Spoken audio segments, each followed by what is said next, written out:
उवच्छायानं नमो लोई सर्वसाहूणं केशो पञ्चनमुकारो सर्वपावपणासनो मङ्गलानं च सर्वेसि पठमं हवै मङ्गलम्। ॐ नमो अरिहन्ताणम् ॐ नमो सिद्धाणम् ॐ नमो आयर्याणम् ॐ नमो उवच्छायानं नमो लोई सर्वसाहूणं केशो पञ्चनमुकारो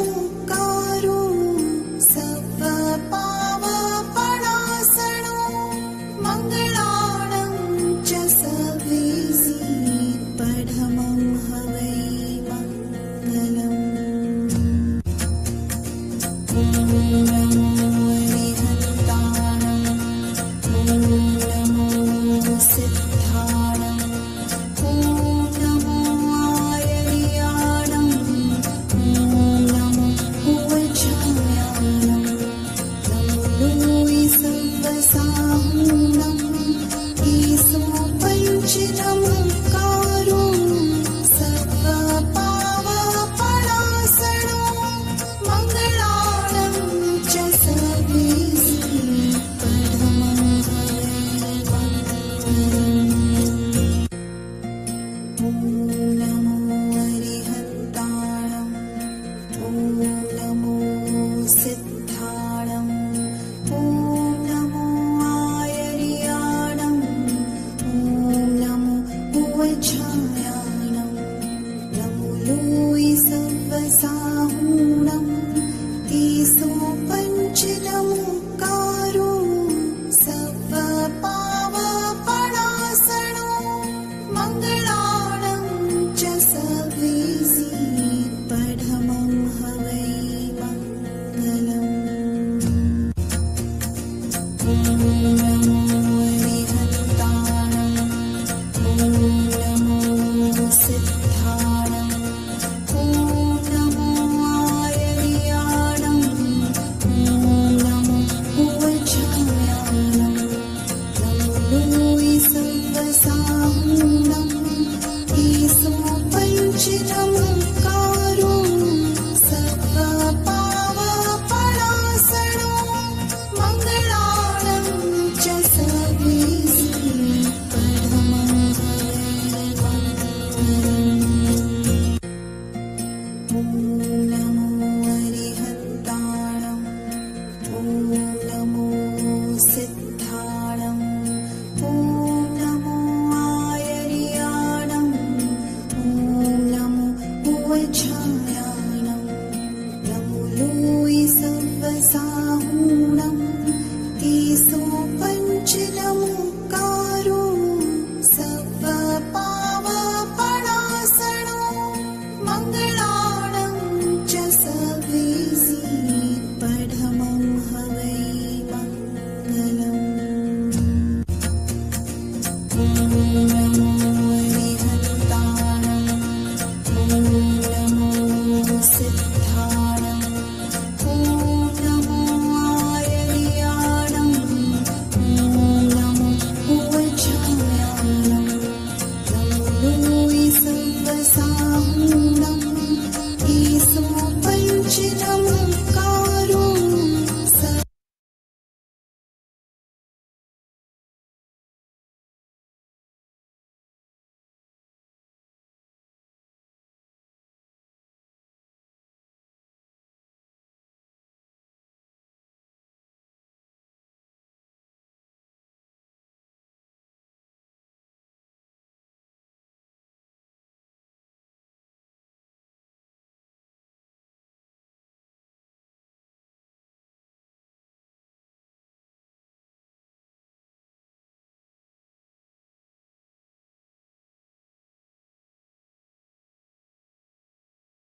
ॐ ह्रीं नमो सिद्धाण ॐ ह्रीं नमो आयर्याणम् ॐ ह्रीं नमो वज्रायाणम् ॐ ह्रीं नमो लोये सब्बसाहूणम् एषो पञ्चणमुक्कारो सब्बपावपणासनो मङ्गलाणं च सब्बेसिं पढमं हवै मङ्गलम् पढ़मं हवै मंगलम। आराध्य देव के श्री चरणों में वंदन। अपनी आत्मा के पास रहने के लिए, स्वयं के द्वारा स्वयं का संरक्षण करने के लिए हम कर रहे हैं आध्यात्मिक अनुष्ठान। सर्वप्रथम ज्ञान, दर्शन और चारित्र की वृद्धि के लिए भगवान महावीर के मंत्र का उच्चारण करेंगे। ॐ नमो भगवते वर्धमानाय ज्ञानदर्शनचारित्रतपो वृद्धिकरणाय। ॐ नमो भगवते वर्धमानाय ज्ञानदर्शनचारित्रतपो वृद्धिकरणाय। ॐ नमो भगवते वर्धमानाय ज्ञानदर्शनचारित्रतपो वृद्धिकरणाय। Let us start the meditation. Select a comfortable position. Close your eyes softly. Keep your body steady and stable like a statue. No movement at all.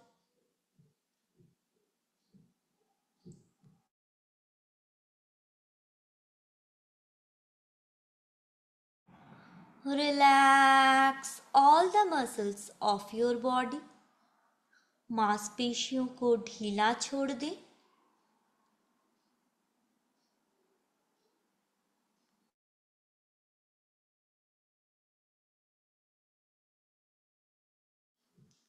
Now, ought to suggest your body to relax. Relax.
Experience that your body is relaxing.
Now experience that your body has relaxed. अनुभव करें शरीर शिथिल हो गया है.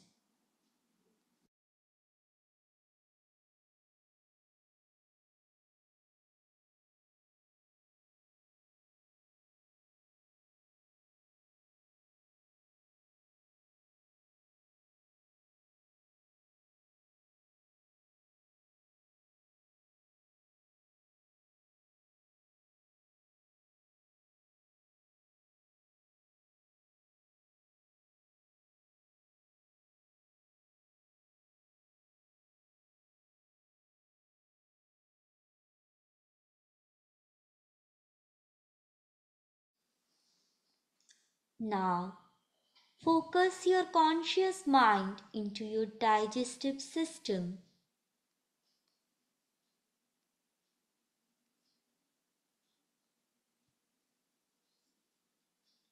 And perceive bright yellow color there. अपने चित्त को पाचन तंत्र पर केंद्रित करें और वहां पर चमकीले पीले रंग का अनुभव करें.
कोई विचार नहीं,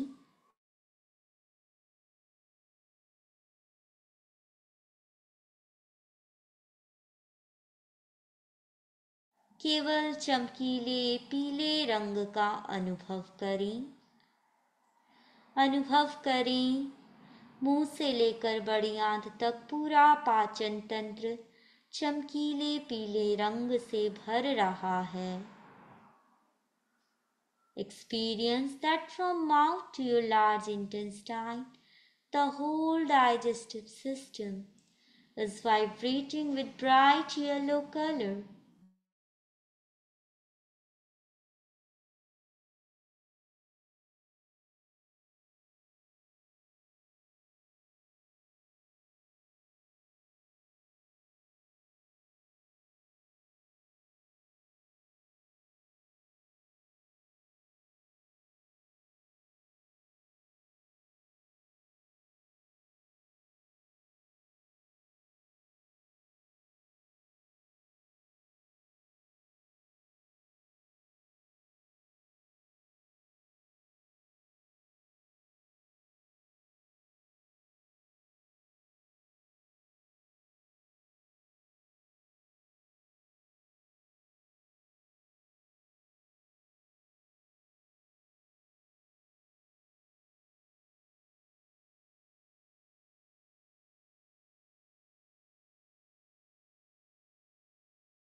Now contemplate.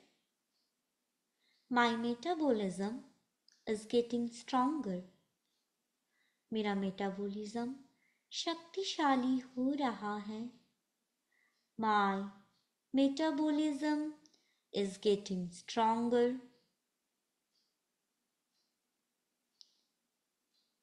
Contemplate. Each bit of food has been properly digested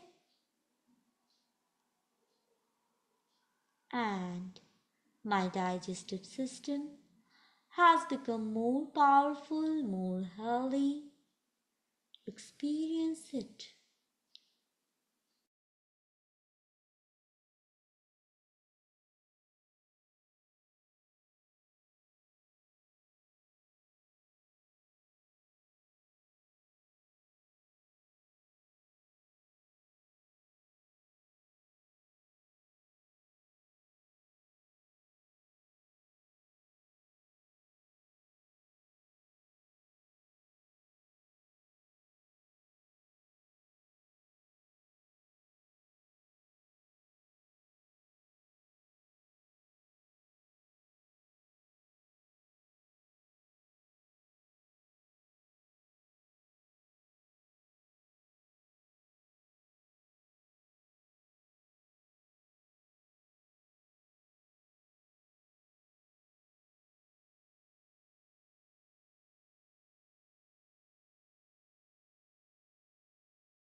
Now focus your conscious mind into your forehead and temples of your body.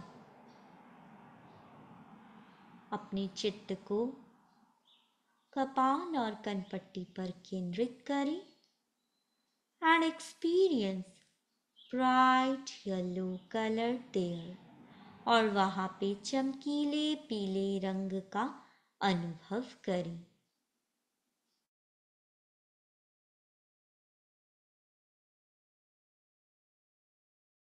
कोई विचार नहीं, only perceive bright yellow color.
Now contemplate. My neurons are getting activated. मेरे ज्ञान तंतु सक्रिय हो रहे हैं. My neurons are getting activated. मेरे ज्ञान तंतु सक्रिय हो रहे हैं.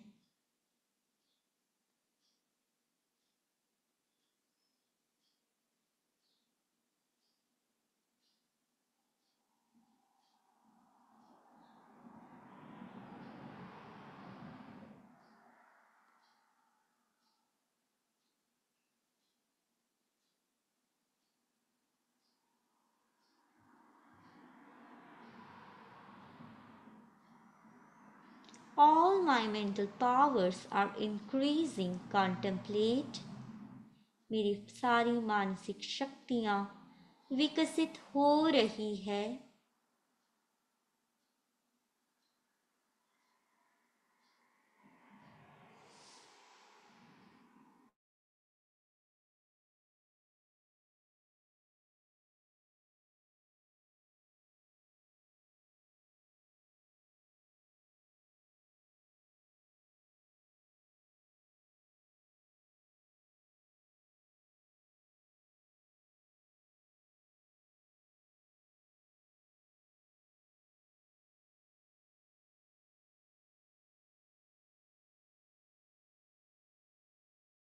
Contemplate that my brain has become more active, more powerful. अनुचिंतन करें, मेरा दिमाग और अधिक तेज और अधिक शक्तिशाली हो गया है.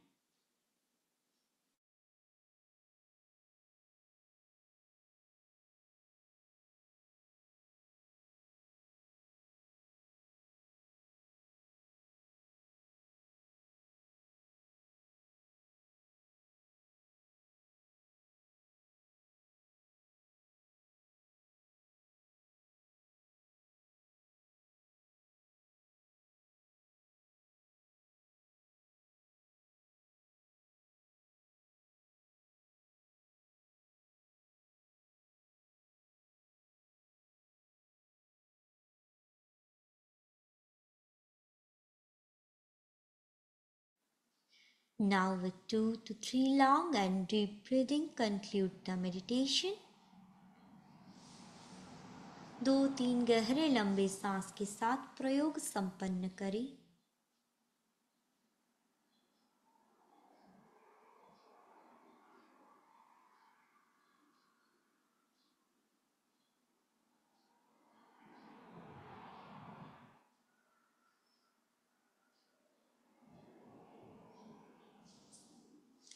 अग्रिम भक्तामर स्तोत्र का पाठ करेंगे. सर्वप्रथम मंत्र का उच्चारण करेंगे. ओम ऋषभाय नमः. ओम ऋषभाय नमः. ओम ऋषभाय नमः.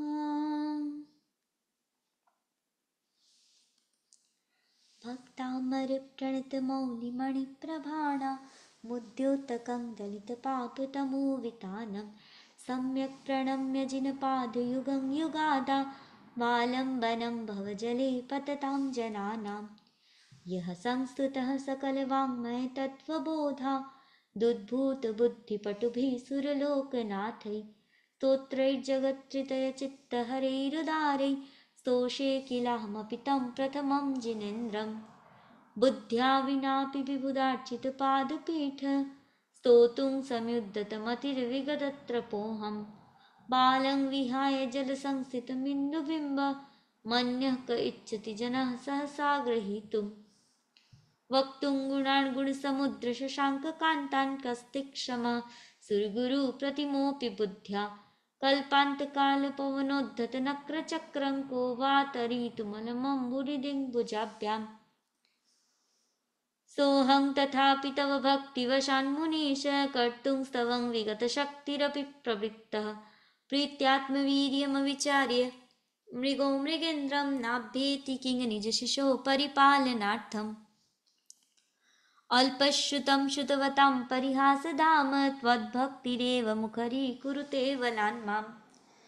यत्कोकिल किल मधौ मधुरं विरौति तच्चारुचाम्रकलिकानिकरैकहेतु. त्वत्संस्तवेन भवसन्ततिसन्निबद्धं पापं क्षणात् क्षयमुपैति शरीरभाजाम्. आक्रान्तलोकमलिनीलमशेषमासु सूर्यांशुभिन्नमिव सार्वरमन्धकारम्. मत्वेति नाथ तव संस्तवनं मयेदमारभ्यते तनुधियापि तव प्रभावात्. चेतो हरिष्यति सतां नलिनीदलेषु मुक्ता फलद्युतिमुपैति ननूदबिन्दुः. आस्तां तव स्तवनमस्तु समस्तदोषं त्वत्सङ्कथापि जगतां दुरितानि हन्ति. दूरे सहस्रकिरणः कुरुते प्रभैव पद्माकरेषु जलजानि विकासभाञ्जी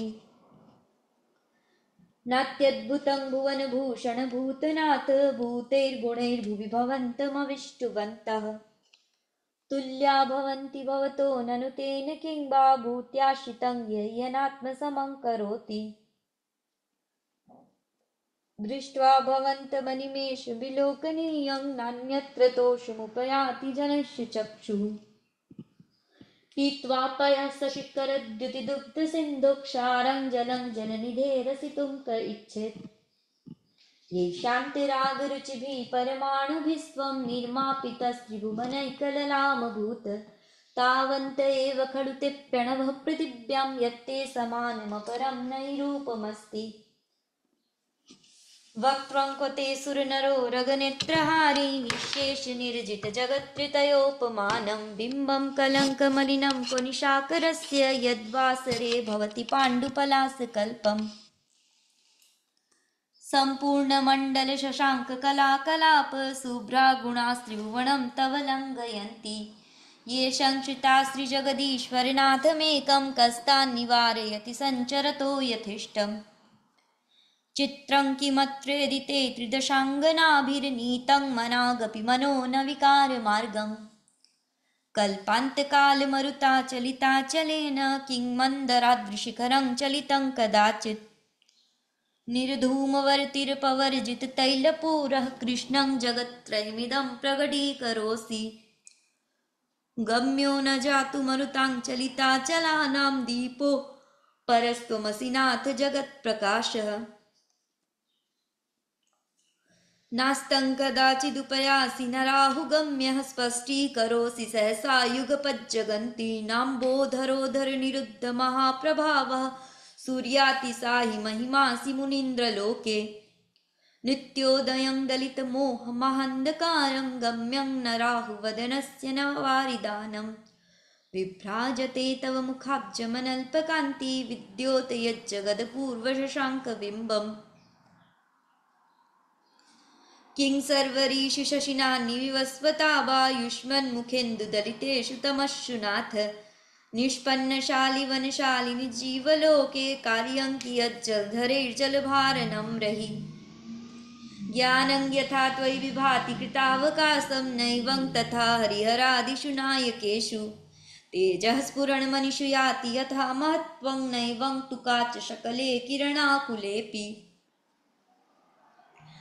मन्ये वरं हरिहरादय एव दृष्टा दृष्टेषु येषु हृदयं त्वयि तोषमेति किं वीक्षितेन भवता भुवि येन नान्यः कश्चिन्मनोहरति नाथ भवान्तरेऽपि स्त्रीणां शतानि शतशो जनयन्ति पुत्रान्नान्या सुतं तदुपमं जननी प्रसूता सर्वादिशो ददति भानि सहस्ररश्मिं प्राच्यैव दिग्जनयति स्फुरदंशुजालम् त्वामामनन्ति मुनया परमं पुमांसमादित्यवर्णममलं तमसः परस्तात् त्वामेव सम्यगुपलभ्य जयन्ति मृत्युं नान्यः शिवः शिवपदस्य मुनीन्द्रपन्था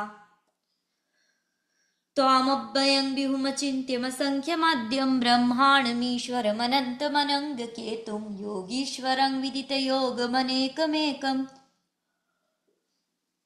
ज्ञानस्वरूपममलं प्रवदन्ति सन्तः बुद्धस्त्वमेव विबुधार्जितबुद्धिबोधात्वं शङ्करोषि भुवनत्रयशङ्करत्वाद्धातासि धीरशिवमार्गविधिर्विधानात् व्यक्तं त्वमेव भगवन् पुरुषोत्तमोऽसि तुभ्यं नमस्त्रिभुवनार्थिहराय नाथ तुभ्यं नमः श्रुतितलामलभूषणाय तुभ्यं नमस्त्रिजगतः परमेश्वराय तुभ्यं नमो जिनभवोदधिशोषणाय को विस्मयोत्रेदि नाम गुणैरशेषस्त्वं संश्रितो निरवकाशतया मुनीश दोषैरुपात्तविविधाश्रय जातगर्वैः स्वप्नान्तरेऽपि न कदाचिदपीक्षितोषि उच्चैरशोकतरुसंशितमुन्मयूखमाभाति रूपममलं भवतो नितान्तं स्पष्टल्लसत्किरणमस्ततमोवितानं बिम्बं रवेरिव पयोधरपार्श्ववर्ती सिंहासने मणिमयूखशिखा विचित्र विभ्राजते तव वपुः कनकावदातं बिम्बं वियद्विलसदंशुलतावितानं तुङ्गोदयादृशिरशिव सहस्ररश्मेः कुन्दावदातचलचामरचारुशोभं विभ्राजते तव वपुः कलधौतकान्तम् उद्यच्च शाङ्कुशुचिनिर्झरवारिधारमुच्चैस्तटं सुरगिरेरिव शातकौम्भम् छत्रत्रयं तव विभाति शशाङ्ककान्तमुच्चैस्थितं स्थगितभानुकरप्रतापम् मुक्ताफलप्रकरजालविवृद्धशोभं प्रख्यापयत्रिजगतः परमेश्वरत्वम् उन्निद्रहेम नवपङ्कजपुञ्जकान्ति पर्युल्लसन्नखमयूखशिखाभिरामौ पादौ पदानि तव यत्र जिनेन्द्रदत्तः पद्मानि तत्र विबुधाः परिकल्पयन्ति इत्थं यथा तव विभूतिरभुज्जिनेन्द्र धर्मोपदेशनविधौ न तथा परस्य यादृक्प्रभादिनकृतः प्रहतान्धकारात् तादृक् कुतो ग्रहगणस्य विकासिनोऽपि स्योतन्मदाविलविलोलकपोलमूलमत्तभ्रमदभ्रमरनादविवृद्धकोपम् ऐरावताभमिव मुद्धतमापतन्तं दृष्ट्वा भयं भवति नो भवदाश्रितानाम् भिन्नेव कुम्भगलदुज्ज्वलशोणिताक्तमुक्ताफलप्रकरभूषितभूमिभागबद्धक्रमः क्रमगतं हरिणाधिपोऽपि नाक्रामति क्रमयुगाचलसंश्रितं ते कल्पान्तकालपवनोद्धतवह्निकल्पं दावानलं ज्वलितमुज्ज्वलमुत्स्फुलिङ्गं विश्वं जिघत्स्तुमिव सम्मुखमापतन्तं तन्नाम कीर्तनजलं समयत्यशेषं रक्तिक्षणं समदकोकिलकण्ठनीलं क्रोधोत्ततं फनिनमुत्फनमापतन्तम्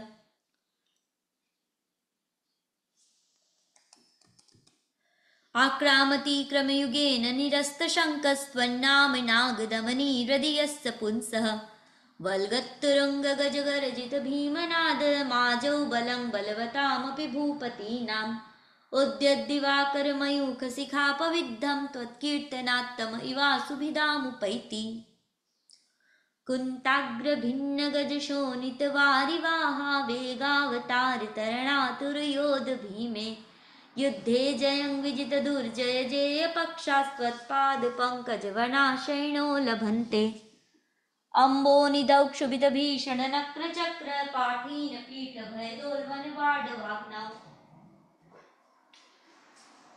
रङ्गत्तरङ्गशिखरस्थितयानपात्रास्त्रासं विहाय भवतः स्मरणाद् व्रजन्ति उद्भूतभीषणजलोदरभारभुग्नाः सोच्चाङ्गदशामुपगताश्रितजीविताः त्वत्पादपङ्कजरजोऽमृतदिग्धदेहा मर्त्या भवन्ति मकरध्वजतुल्यरूपाः आपादकण्ठमुरुशिङ्खलवेष्टिताङ्गा गाढं बृहन्निगडकोटिनिकृष्टजङ्गाः त्वन्नाममन्त्रमनिशं मनुजाः स्मरन्तः सद्यः स्वयं विगतबन्धभया भवन्ति मत्तद्विपेन्द्रविगराजदवानलाहि सङ्ग्रामवारिधिमहोदरबन्धनोत्थं तस्यास्तु नाशमुपयाति भयं विवेव यस्तावकं स्तवमिमं मतिमानधीते स्तोत्रस्त्रजं तव जिनेन्द्रगुणैर्निबद्धां भक्त्या मया रुचिरवर्णविचित्रपुष्पाम्